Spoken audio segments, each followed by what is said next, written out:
communications technology.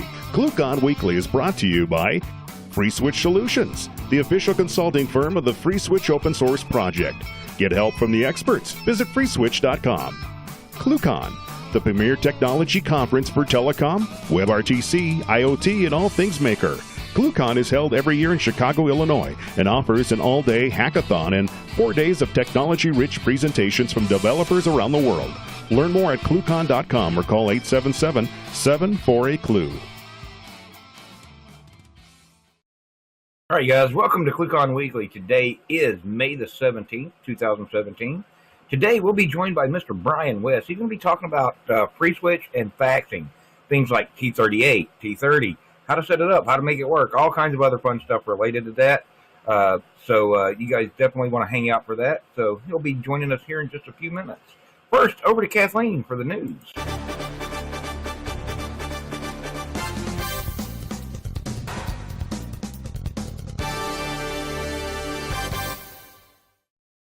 Thanks, Ken.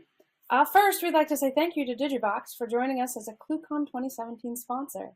And we have a very exciting change to the schedule to announce. We had to make room on Tuesday night for a night at Lucky Strike. We'll be making our way down the block to Lucky Strike Bowling Alley on Tuesday night for drinks, snacks, ping pong, pool, and bowling. So join in the fun or just come hang out. Be sure to RSVP when you register so you don't miss out. And for those of you who have already registered, please keep an eye out for an email asking if you'd like to participate in this event. We're also posting a new round of speaker selections, so visit cluecon.com/speakers to see who will be presenting at ClueCon this year. And we will be having 2 trainings at ClueCon this year. You can sign up for either the FreeSwitch training or the OpenSwitch training for Friday night or for Friday after the conference. These are all-day trainings, and they're a great way to meet the developers and get some real face-to-face help. So, if you'd like to sponsor ClueCon, please contact marketing@cluecon.com. And that's it for me, Ken. All right. Thank you very much, Kathleen. This week we got Brian West with us. Brian, how you doing today, sir? I'm doing pretty good. So for you guys that don't know Brian, that are watching us on YouTube, Brian is one of the original founders of the FreeSwitch project. Prior to that, he worked in open source VoIP for many years. He's actually one of the people that got me involved in open source VoIP. Way back in the day, I found this other project and I had some crazy questions. Brian actually told me to call 888, which was the predecessor to this actual bridge that we use now. And I get in there, started talking with him, Tony, a bunch of other guys in the community. Here we are 15 years later, and I'm now part of the FreeSwitch team and working with Brian, Mike, and Tony every day. So, Brian, understand you have something kind of fun topic you want to talk about today. I wouldn't necessarily call it fun, but it's a necessary topic. So FreeSwitch, like you said, we've started with way back 15 years ago. We've gained some very extensive fax capabilities. If you go look it up, email was invented in 1972, and I think faxing was standardized in 1968. There was 4 years there? Yeah, something like that. Something like that. There wasn't a very big gap, but email was not ubiquitous. So now you have personnel within your company where you have a process where you have an older adult that has been sending the faxes for years. You can't change the process. So now you have to accommodate that process. So using FreeSwitch, we have the capabilities to do every aspect of faxing, be it sending or receiving faxes directly, doing T.38 to and from FreeSwitch, T.38 pass-through, gatewaying T.30 calls, which are audio only, to T.38, which are data or VoIP or fax over IP. We have those capabilities in FreeSwitch, and if anybody here has downloaded the testing configuration, I do have one file in there. It's 0026_fax.xml. It's a file I've put together that outlines every scenario that FreeSwitch is capable of in relation to faxing. And a lot of people don't know this. We can actually do color faxing as well, which apparently real estate agents love. You can see how they would like that, sending a color photo of a property to somebody. It's not widely supported, but we can do it. So if you want to bring up my screen share, I'll go over some of these scenarios and we'll talk about how they work in FreeSwitch. And if you guys want to download that 0026 fax XML file, it is in the testing config under default. It outlines everything. It even has the commands that you need to run to test them. And as you see on my screen here, I have this command right here, which tests this particular test case. Now, the one thing you have to remember and wrap your head around is all of these tests, be it 2-leg, 3-leg, 4-leg, are all happening on the same FreeSwitch instance.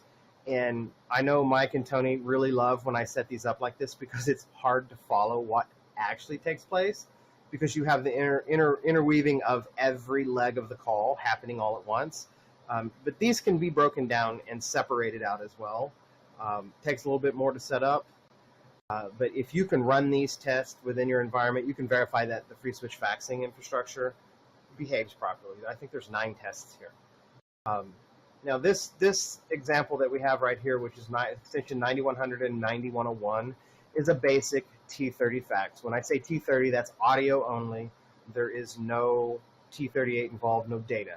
Now, the fun part about this is T30 over the public internet is hit and miss. If you miss some packets, things go south real quick. Error correction won't help you. In fact, turning error correction off when you're in a situation where you have to do T30 will probably get you further than ever. But you want to try to avoid T30 at all costs, especially if you're traversing public internet. Now, if you have MPLS, you have dedicated connections, you have QoS, you will have better luck with T30 across the board. So this command, and I'm going to run this so that we can show you what happens. Now, for the most part, you can ignore the output because the screen share is going to really blurry this up for you. What you want to take a look at when you're doing this test is that 1, it negotiates. 2, the fax is received. I have this set up to do very verbose debugging, so you'll see the negotiation from both sides. This is actually doing quite well, but give it a moment. And here we go. We have the actual fax flow with the debug verbose turned on. With the verbose turned up, I could actually take this log file that you have right here, process it, extract the actual fax out of it. There we go. That particular test, T30 was successful. And if you notice, we have fax enable image read size, which you want to set this pretty much always. If you're like me, you've had people in the past try to fax a document that was 10 foot by 5 foot because it was a banner that they had somebody design. And fax machines don't normally receive things of that nature. Most of them will resize it. Many won't. For the most part, it depends on how old they are. Newer ones do it, older ones don't. So set the resizing so you can receive anything that people send. So as we move along, we have my second test that we do, which is T38. This is a 3-legged test where we do, actually this is 2-legged, sorry. This is a 2-legged test where we do A to B, T38 reinvite through and through. So we're going to run this test so you can see kind of what you expect. Now, for the most part, this probably won't run like this in the real world. You'll want to tweak it to your installation, but this is set up to work with our vanilla config out of the box. And here we go. It's going to negotiate. Then you're going to see a T38 reinvite, and now we're doing fax over IP, which can survive packet loss because there's some forward error correction and some redundancy involved here. This is why you will have a better success rate faxing with T38 than you will not. It's the standard for all of this. That's what you want to use. So that was successful. And now this is when it starts getting a little more complex. This test is a T38 fax pass-through test. So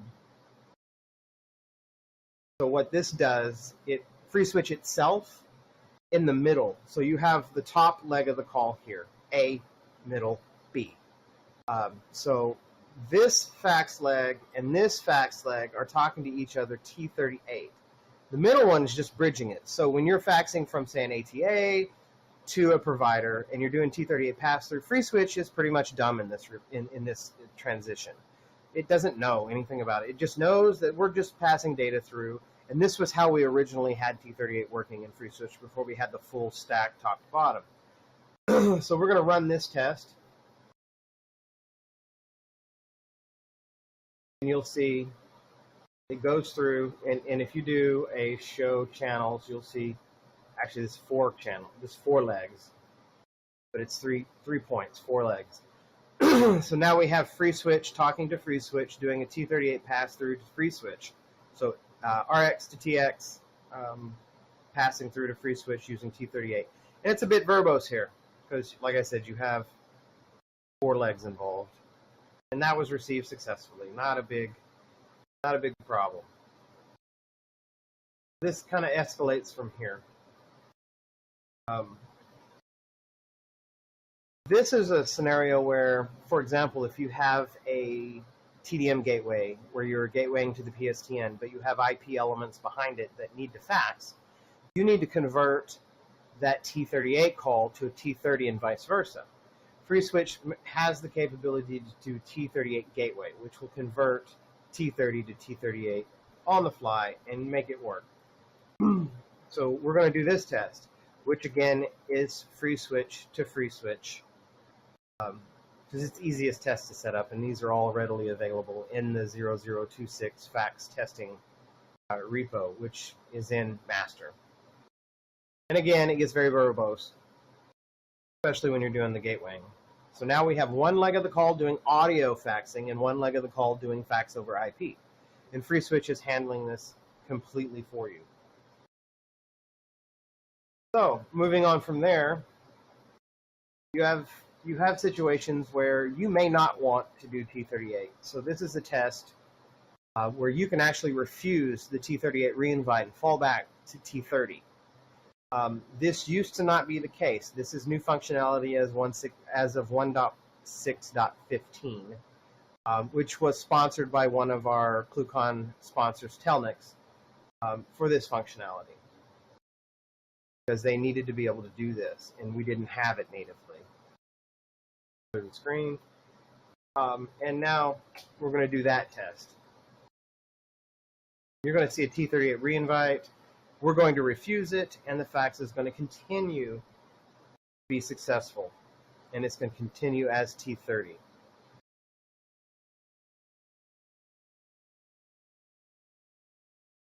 Again, very chatty. These are logs that are turned on by setting fax_verbose equals true, which if you're doing anything with faxing and you're having problems, you absolutely want to enable that before you collect any logs or file any JIRAs. And I'll go over some of the limitations of our capabilities here in a moment. This is an example of doing a T30 call where we refuse T38 in both directions. This is one of those 4-leg calls that it's very difficult to follow if you do this all on a single FreeSwitch box. But it is a good way to test that, one, the functionality works.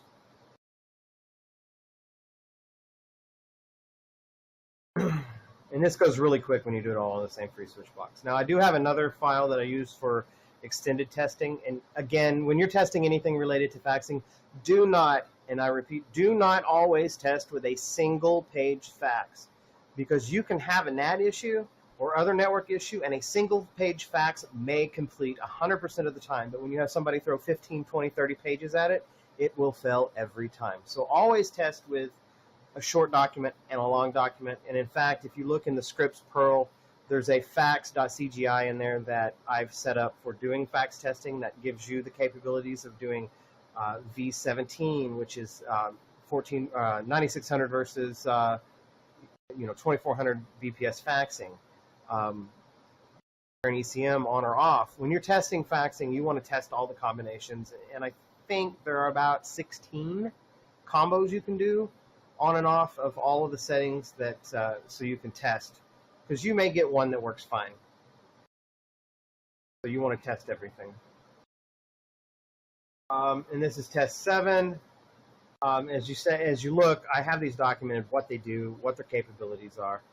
This is a T.38 refuse on A, T.38 refuse on B, call stays T.30. So I think the documentation might not be exactly correct there, but I'll have to double check that. So we're going to run that one as well. And you see free switch. Now I'm running master. If you're doing anything with faxing and you're running 1.6, you will want to be on 1.6.17 or higher. Between 1.6.12 and 1.6.17, I did extensive testing, and we did extensive corrections to the behaviors. A lot of that was in part to the behaviors that needed to be introduced from our ClueCon sponsor, Telnex, which they sponsored that behavior, which all in all improved FreeSwitch's fax capability. And now we're down to a T.38 pass-through with refuse, and I'm probably missing a couple of test cases, but these are the big ones that you hit. We're going to run that test as well. And you see it negotiate. We do a T.38, we switch. All things good. And we stay T.30 because it was a refuse scenario. Which, in the past, if we did a refuse, the call would die. Now we're coming up to what I was talking about with color faxing. And yes, it's C-O-L-O-U-R, which is the British spelling. Steve Underwood, which wrote SpanDSP, is from the UK. So that would be the correct way to do it. So I actually have this set up, and I documented how to create a proper color TIFF file for faxing. The one thing you have to realize in faxing is that, one, the pixels are not square, they're oblong. So some fax viewers may render, especially a color fax, as squished. So you have to be careful. Not everything does this correctly. Now and I've already prepared the color fax, so I can do this. Gotta make sure I take out that new line.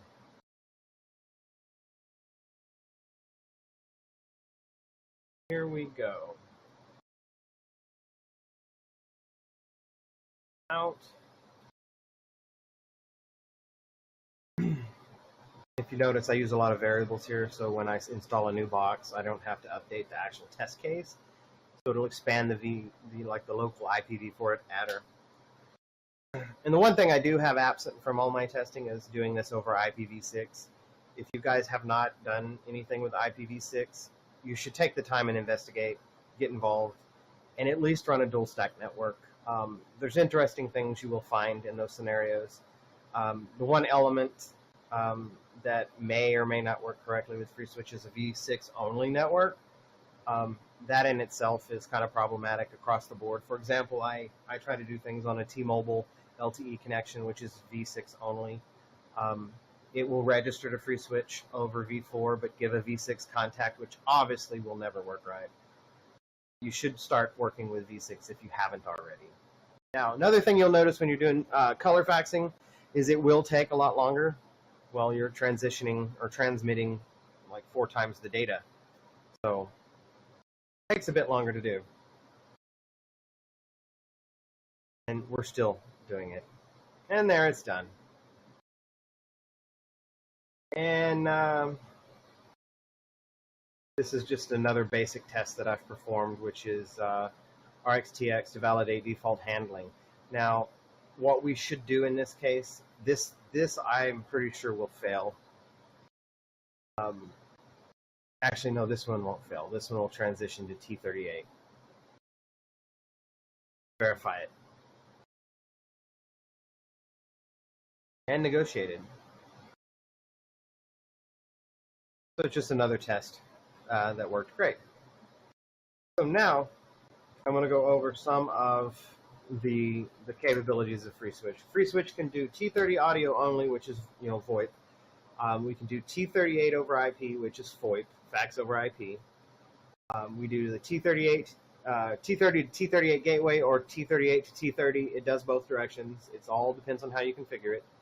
And then we do T38 pass-through, where FreeSwitch basically is not involved at all. Now, I have some links here on the screen. One is to the Confluence article on our Confluence that covers the T38 capabilities of FreeSwitch. If you want to get a little bit more involved and understand the deep parts of T38, we've included the Wikipedia article. It will be in the links below. There's some limitations to what we can do in FreeSwitch. We don't support switching to T38 mode using an update packet. There's actually a Jira open this morning on this. We also don't support putting somebody on hold using an update packet, which was a couple weeks ago. We do not currently support doing an initial T38 invite. Sadly, a lot of endpoints treat that as a failure case, even if they support T38. So it's always best to start with T30 or audio only, and then do your reinvite. You'll have a greater success rate. The other caveat to that is we don't support the audio plus T38 invite as well. You will have to have your endpoints send the reinvite to switch to T38 for it to work correctly. And as of 1/6/15, and I sent an email to the list about this, we were by default accepting a T38 reinvite without having it enabled, which was probably wrong. So we switched it where you had to explicitly enable T38, which is more in line with you have to enable the codecs on your Sophia profile to enable G722. We're not going to blindly accept that. So that was our line of thinking with that changes. We brought it in line with how everything else is. You have to enable it to make it work. You guys have any questions? Any questions from IRC? Yeah, I've got a question for you real quick, Brian. All right. Why would somebody want to do T38 and not, T30 audio in-band? The reliability and the redundancy. If your endpoint supports T38, you'll have a higher success rate using T38. Oh. Cool. Yeah, cool. So, and that's because we're not actually taking a digital fax and coding it as audio, converting that back to digital packets, and then sending that. Right. This would thinking of this as doing VoIP over a dial-up doing VoIP over a dial-up over a VoIP connection. You would never do that, and that's kind of what you're doing when you're doing T30 over a VoIP connection. You just don't do it. It may work. It's hit or miss. Especially short faxes may work every time. But like I stated, longer faxes, you have the higher probability of packet drops or a failure. So you have to be careful there. Yeah, you got to keep in mind also that with T30, one packet can be like 1 or 2 lines in your fax. And usually with ECM on, it's fatal. Yeah. Which is why you'll see people say, oh, try it with ECM off, because it's not as fatal if you lose a packet. It's like, oh, we lost a packet. Now what that's going to do is take the lines and squish them together. And I think everybody has seen that on a fax where things are squished together. Another interesting thing I think that we might want to point out is if you do a lot of faxing and you can do T38, you'll save a lot of bandwidth. Yeah, bandwidth is another thing.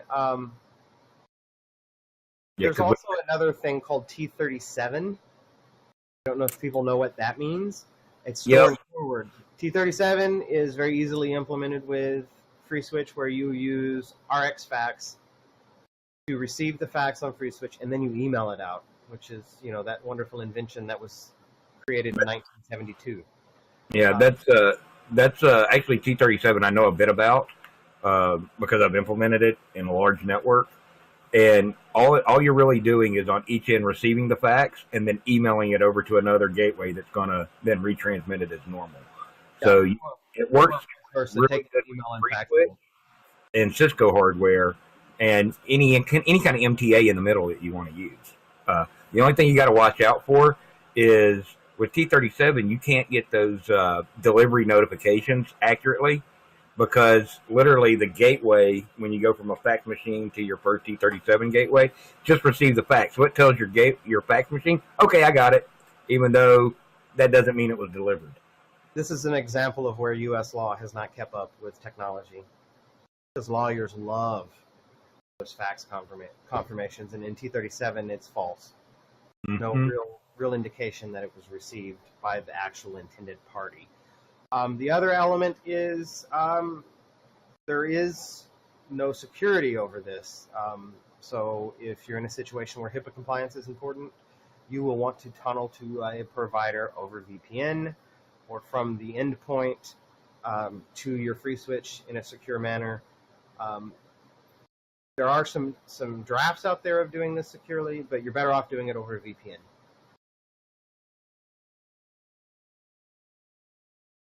Hey, I have a question. All right.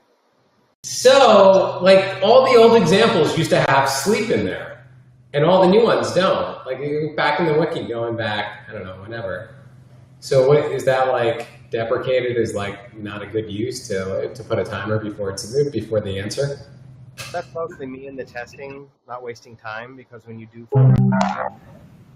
waiting seconds, 400 seconds adds up over a day. This comes down to, it depends on your provider. Some providers do RTP clamping, where you have to send them media before they send you media. And so you have to do something like answer, sleep, silent stream 1000, and get the media flowing before you proceed. Otherwise, it's just going to fail miserably. It's basically a Mexican standoff at that point.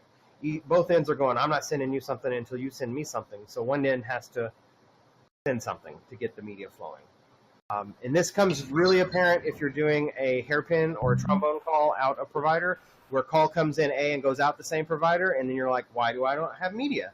Well, they're both waiting on each other to send media, so you're not getting anything at all. And there are ways of making that work.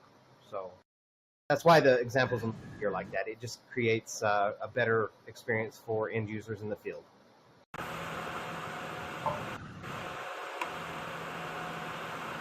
Questions? Cool. Any other questions for Brian?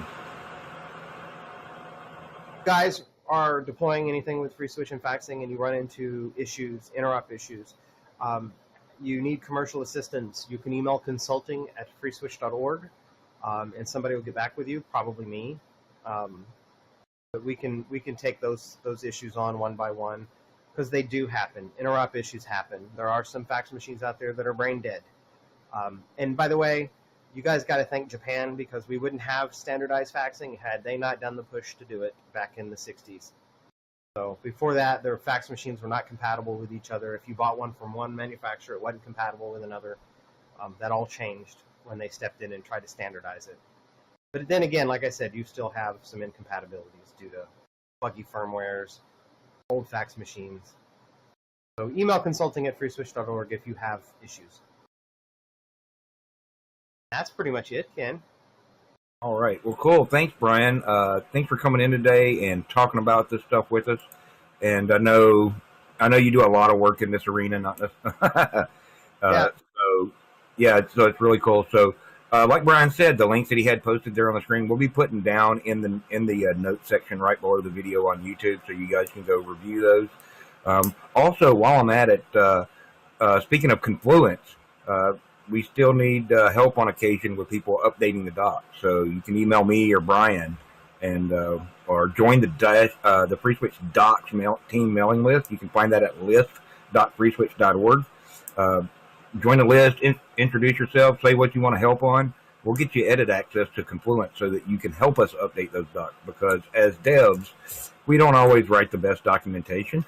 Always? No, we don't ever. I'm sorry. And so we would greatly appreciate any help you guys want to chip in there and help us keep that updated and everything. And I want to say I'll work with anybody that wants to test and or understand better before they document. If you don't know or understand something that's in Confluence, I would gladly work with you if you want to pay the tax of actually fixing the documentation, because that'll help in the long run.